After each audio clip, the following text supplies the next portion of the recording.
കിട്ടേണ്ടതൊക്കെ കിട്ടിയല്ലോ, സമാധാനമായല്ലോ. ഇനി സ്വസ്ഥമായിട്ട് വണ്ടി ഈ റോഡിൽ പോട്ടെ. ഹലോ, അപ്പോൾ ഇന്നത്തെ നമ്മുടെ പരിപാടി എന്ന് വെച്ചാൽ ഒരു കല്യാണത്തിന് പോക്കാണ്. അത് ഇവിടെ അല്ല കേട്ടോ, കോയമ്പത്തൂർ പോകണം.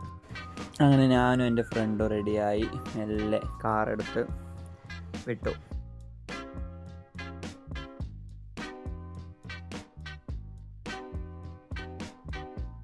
ഒരു രക്ഷയില്ലാത്ത ചൂടാണ് കേട്ടോ ക്ലൈമറ്റ്.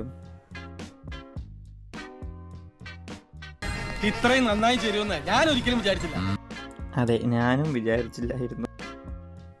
അങ്ങനെ ഞങ്ങൾ എങ്ങനെയൊക്കെയോ തപ്പിപ്പിടിച്ച് മേപ്പൊക്കെ നോക്കി ഓഡിറ്റോറിയം എത്തി.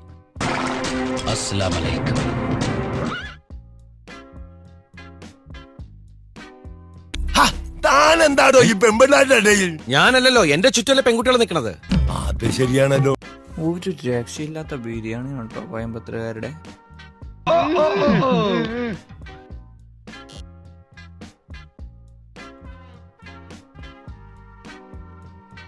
ഈ നാടിന്റെ ഈ അവസ്ഥയ്ക്ക് കാരണം ഇവന്മാരെ പോലുള്ള ഈരകാല മൃഗങ്ങളാണ്.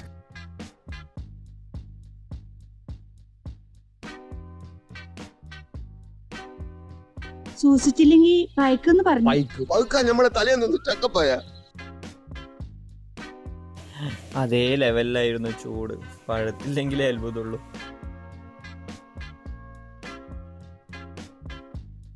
അങ്ങനെ ആ നട്ടുച്ചയ്ക്ക് തന്നെ ഞങ്ങൾ യാത്ര തിരിച്ചു. അങ്ങനെ ഈ ചൂട്ടിൽ നിന്ന് കുറച്ച് ആശ്വാസം കിട്ടാൻ വേണ്ടിയിട്ട് എന്തെങ്കിലും കുടിക്കാൻ വിചാരിച്ചു. അഫ്ഗാനിസ്ഥാൻ താലിബാൻ അൽക്കുലത്തെ സോഡ പോലെ കിട്ടാത്ത തുറപറ ഹിൽസ് ബോറ. അങ്ങനെ ഒരു മൊയ്റ്റോയും കുടിച്ച് ഞങ്ങൾ യാത്ര തിരിച്ചു. ഞങ്ങൾ പിന്നെ പോയ വഴിയല്ലായിരുന്നു കേട്ടോ തിരിച്ചു വന്നത്. നമ്മൾ വേലന്താവളം വഴി പിടിച്ച് ചിറ്റൂർ വഴി വരാമെന്നുള്ളൊരു പ്ലാനായിരുന്നു. അപ്പോൾ അടുത്ത വീഡിയോ കാണാം. Okay, by.